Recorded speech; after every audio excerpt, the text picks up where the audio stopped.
ஈஸியாக ஒரு tiffin sambar recipe செய்யலாமா? ஒரு குக்கரில் 2 மீடியம் சைஸ் பெரிய வெங்காயம், 2 தக்காளி, 2 பச்சை மிளகாய் இதை கட் பண்ணி கொஞ்சமாக மஞ்சள் தூள், மிளகாய்த்தூள், கொஞ்சமாக உப்பு, இது வேகிற அளவுக்கு தண்ணி, இதை 3 விசில் அளவுக்கு வச்சு வேக வச்சு எடுத்துக்கலாம். விசில் ரிலீஸ் ஆனதுக்கப்புறம் 1 2மா இருக்கிற இந்த வெங்காயம் தக்காளியை ஒரு மத்து அல்லது மேஷர் போட்டு நல்லா இப்போ கடைஞ்சி எடுத்துக்கலாம்.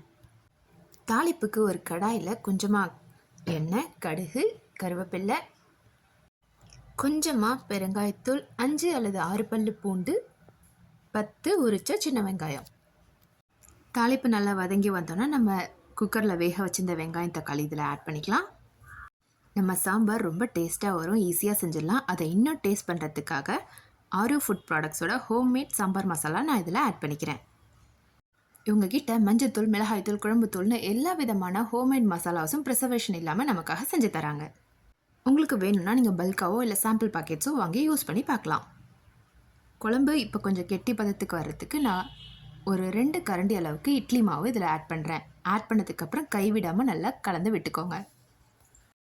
எந்த கலப்படமும் இல்லாத மசாலாவில் நம்ம சமையலில் சேர்க்குறப்ப மணமும் இருக்கும், ருசியாகவும் இருக்கும். நமக்கு அது உடலுக்கு ரொம்ப ஆரோக்கியமாகவும் இருக்கும்.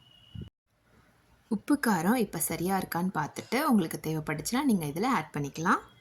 நல்லா கொதி வந்ததுக்கப்புறம் நம்மளோட குழம்பு இப்போ ரெடி ஆகிடுச்சு. கடைசியாக கைப்பிடி அளவுக்கு கொத்தமல்லி தழை தூவி நம்மளோட சாம்பாரை இப்போ இறக்கிடலாம். ரொம்ப சோம்பலாவோ அல்லது கடைசி நேரத்தில் ஏதாவது சமைக்கிற சூழ்நிலை வந்துச்சுன்னா இந்த ரெசிபி நீங்கள் ட்ரை பண்ணி பாருங்கள்.